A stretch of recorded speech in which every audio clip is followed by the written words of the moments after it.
বিস্ময়ৰ প্ৰতিষ্ঠাপক সম্পাদক শশী ফুকন অসুস্থ। 1968 চনৰে পৰা এতিয়ালৈ বিস্ময় আলোচনীৰ জনপ্ৰিয়তাৰ 56 বছৰ।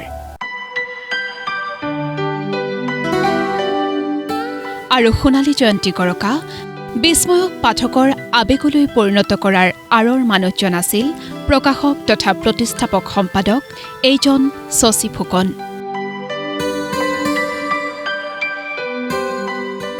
অসমৰ আগশাৰীৰ আলোচনীখনৰ দীঘলীয়া যাত্ৰা সফল কৰি তোলা মানুহজন আজি অসুস্থ। অসমৰ আলোচনী জগতক প্ৰাণৱন্ত কৰি তোলা ব্যক্তিজন আজি হাস্পতালৰ বিচনাত। গুৰুতৰভাৱে অসুস্থ হৈ বিগত 23 দিনে গুৱাহাটীৰ হায়াত চিকিৎসালয়ত চিকিৎসাধীন হৈ আছে শশী ফুকন। তাৰমানে দেউতাৰ ষ্টেবল হ'ব পৰা নাই। প্ৰথমটো ঘৰতে পৰি পেলাই হেমৰেজ হৈছিল। তাৰপিছত তেওঁলোকে ক'লে এতিয়া বয়সৰ কাৰণে তেওঁৰ অপাৰেশ্যন কৰিব নোৱাৰি, আৰু সেইটো কাৰণে মানে ক'লে অলপ দীঘলীয়া হ'ব বুলি মেডিচিনৰ থ্ৰু দি ৰাখোঁতে কি হ'ল, এই বেলেগ কিছুমান ইনফেকশ্যন হৈছে, চেষ্টৰ ইনফেকশ্যন কিবা কিবি, সেইখিনিও এতিয়া তেওঁলোকে কৈছে অলপ সময় লাগিব।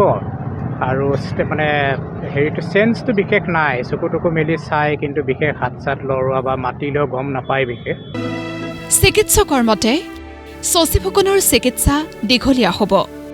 ইতিমধ্যেই হাস্পতালত চিকিৎসাৰ বাবে যথেষ্ট ধন ব্যয় হৈছে পৰিয়ালৰ। পৰৱৰ্তী চিকিৎসাৰ বাবেও প্ৰয়োজন হ'ব বহু ধনৰ।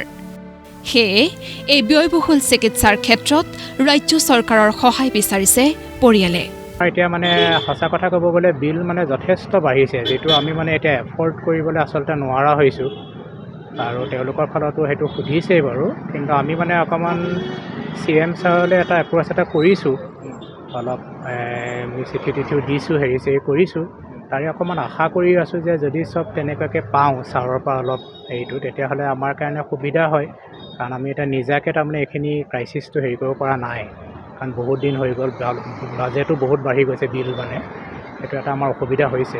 আৰু কিমান দিনমান থাকিব লাগিব বুলি কৈছে? এতিয়াতো এইটো এখন দীঘলীয়া হ'ব বুলি কৈছে, কাৰণ আজি 21-22 দিন প্ৰথমতে ক'লে হেমৰেজ ঠিক হওঁতে লাগে বহুত দিন সময় মেডিচিন দি, সেইটো কৰোঁতে এটা বেলেগ ইনফেকশ্যন হ'ল। এতিয়া কৈছে যে এইখিনি আকৌ ইনফেকশ্যনত আকৌ সময় লাগিব, সেইকাৰণে এতিয়া মানে আমাৰ কিবা অনিশ্চিত নিচিনা হৈ গৈছে, সেইটো কাৰণে আমাৰ অলপ দিগদাৰী হৈছে আচলতে।